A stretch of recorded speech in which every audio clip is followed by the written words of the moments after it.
Hello, welcome to my channel. My name is SewRena, and in today's video we're going to be sewing a 1940s pattern with a 1940s sewing machine.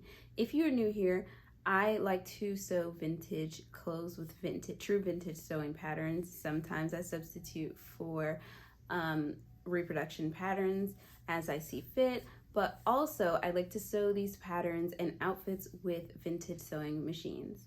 So I only have vintage sewing machines in my collection with the exception of my modern serger, but everything else is from the 70s or older.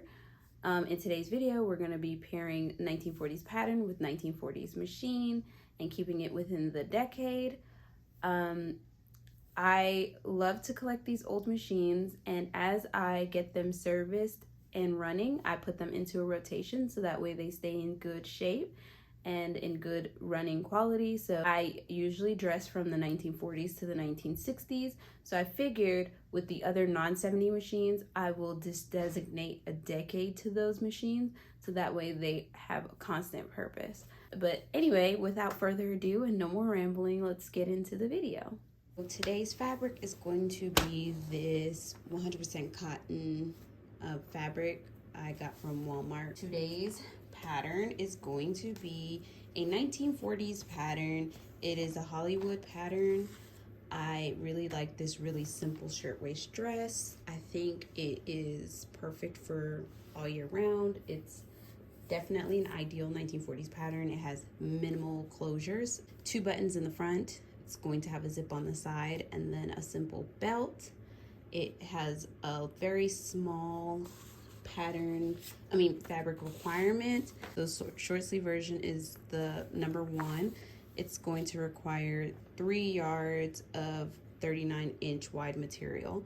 So I have that. I have a little bit more than that with this fabric. The envelope is quite tattered.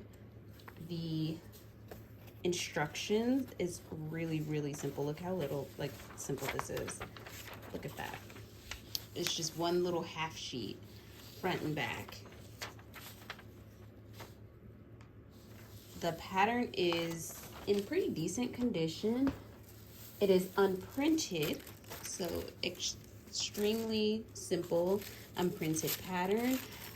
There is 2 skirt pieces, front and back, and they are not cut on the fold.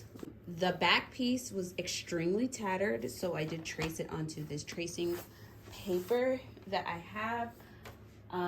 And by tattered, I mean like the entire top part of this was completely chewed up, and so I had to redraw this. That is what we're going to be making. Sewing machine that we will be using is, you guessed it, my 1948, I think it is 1948's Singer featherweight sewing machine. So this is sewing a 1940s pattern with a 1940s sewing machine, and I am so excited to be continuing this little series, especially with the featherweight. It's been on my wish list for a really long time. Then I took it off because it is very much an overrated sewing machine. That I will not lie. It is a straight stitch sewing machine. It is so simple, and for someone who does not travel, I don't necessarily need such a lightweight machine because I'm always home when I sew.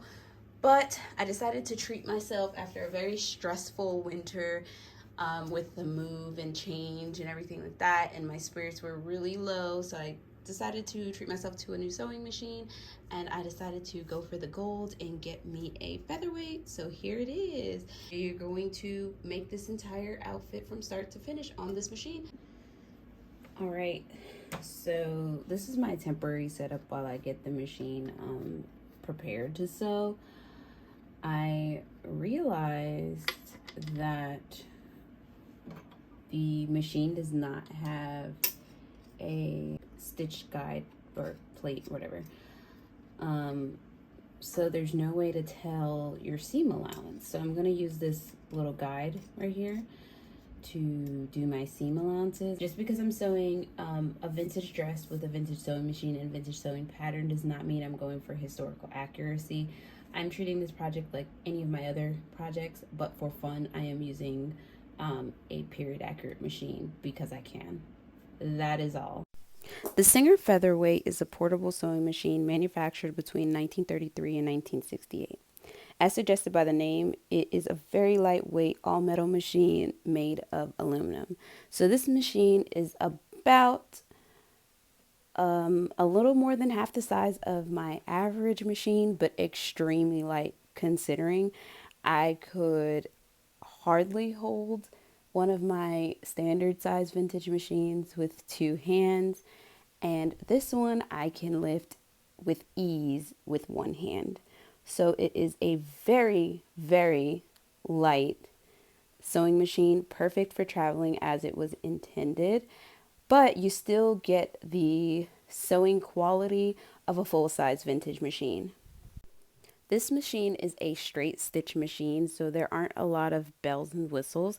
It's a very simple machine. I've had a lot of people tell me that they learned how to sew on this machine, so I think it's very beginner friendly and perfect for someone who doesn't have a lot of sewing space but travels a lot too.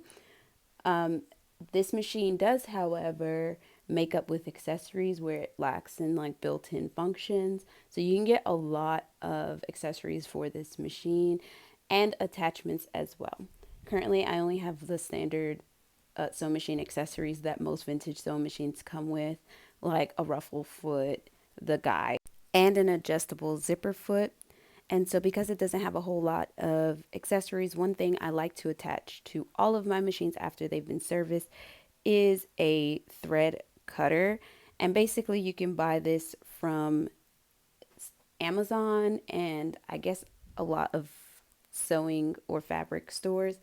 As is seen here, you just take the sticker off of the back of it and then you attach it. It has like a 3M adhesive to the front of your machine where you'd like to cut your thread.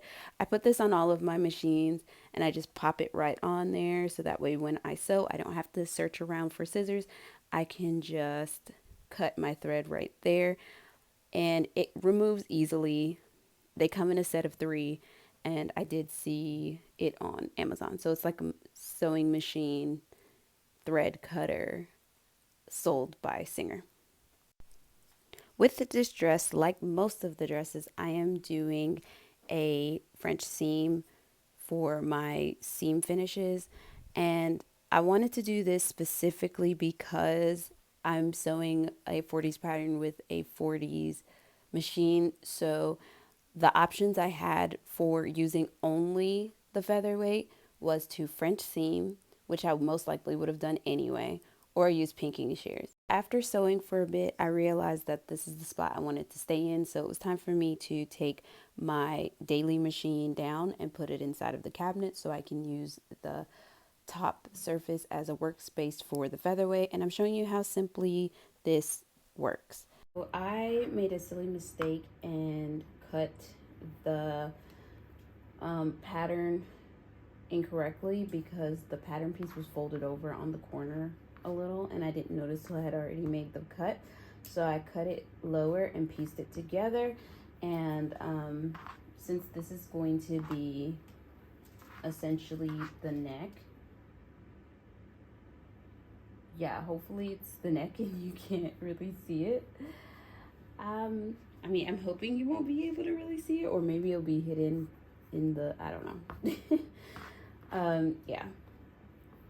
So that's that. I screwed that up. Even though I ironed out my pieces ahead of time, I don't know why that happened. Now I am stitching the tucks in the bodice front. Instead of darts, they have these like tucks or pleats in the front and the back of the dress at the waist. And I really like this detail. So basically I have to top stitch these on. This machine is really nice. It runs very smooth, especially for a machine that's been sitting for only God knows how long.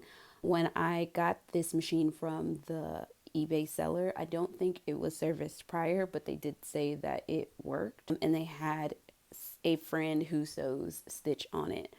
And I was quite surprised how smoothly and quietly it sewed for such a small machine. Like, I expect, I don't know why, but for it to struggle a little, because I'm just so used to my large machines just powering through everything, but this one is definitely small and mighty.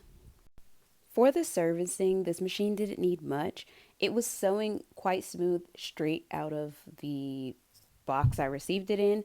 However, I did have to take it apart a little, like open it up and give it some routine servicing, clean it up on the inside, and oil it in all the oiling points, which you can find for free online, either in YouTube form, or you can download a free manual for this machine somewhere. Because most of the time, actually, I don't think I've ever bought a manual for any of my machines.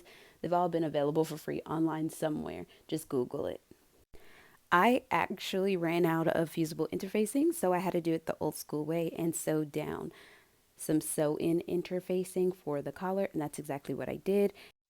Just as a reference, this is where I am in the project. I have the back bodice and the front attached. The side seams are open. The skirt is completed, but it's just not attached. Of course, I started with that first so that way it could hang and the hem can settle. I was able to hide the piece around the collar that I had to piece together. It folds underneath the collar, so that is fine and is not showing.